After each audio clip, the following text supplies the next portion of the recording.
Alright, so here's another step in the Working with Resin Models series. What we're doing on this time is examining the parts. Everything's been washed and dried, and I've laid them all out nice and clearly here so I can see if any are missing. The main things you're looking for is pitting, bubbles, and flash.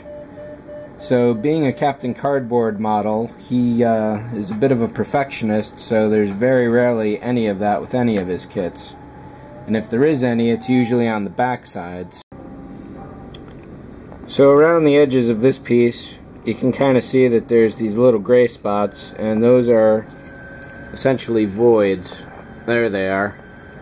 However, they're on the back side of this piece, so they're never really going to be visible.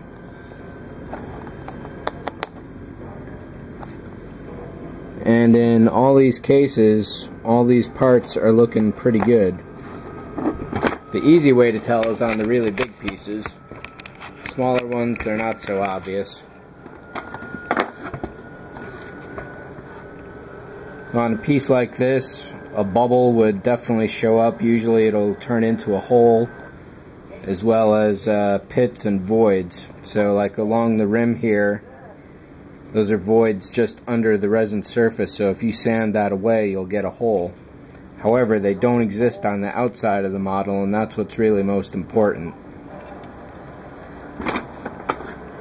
Another thing to watch out for is flash, and that's as evidenced here. Let me take the camera and get the close-up again.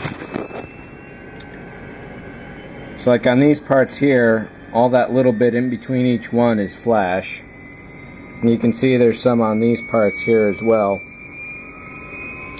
These are really small, so it's not unexpected, and it's very easy to deal with.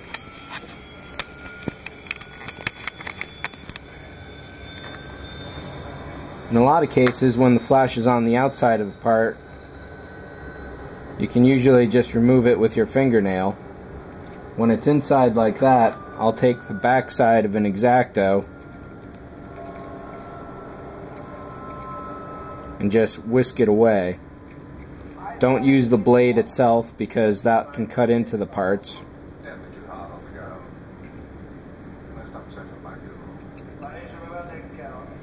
And there you got a nice clean part. That's all there is to it.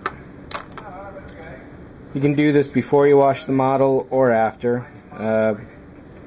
I suppose it could matter insofar as you're revealing new surface and you're not washing that new surface, but it really shouldn't matter. And basically, yeah, that's just about it. Go through each piece, get rid of all the flash, and you'll be ready to start test fitting and gluing parts together. So I'll see you on the next update.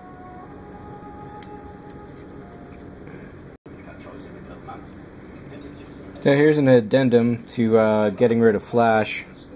There's definitely some chunks up here, so in those cases you do need to use the sharp side of the blade to get rid of them.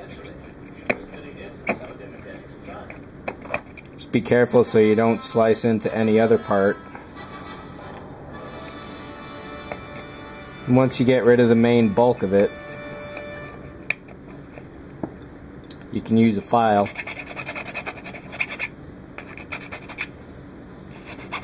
to even things out, and you got a clean part.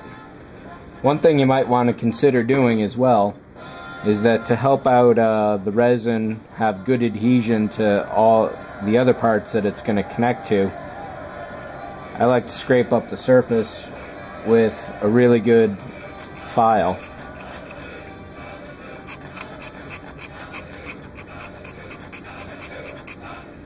So give it a bit of a cross hatching. That's all it really needs, just to give it some peaks and valleys to help out on the glue.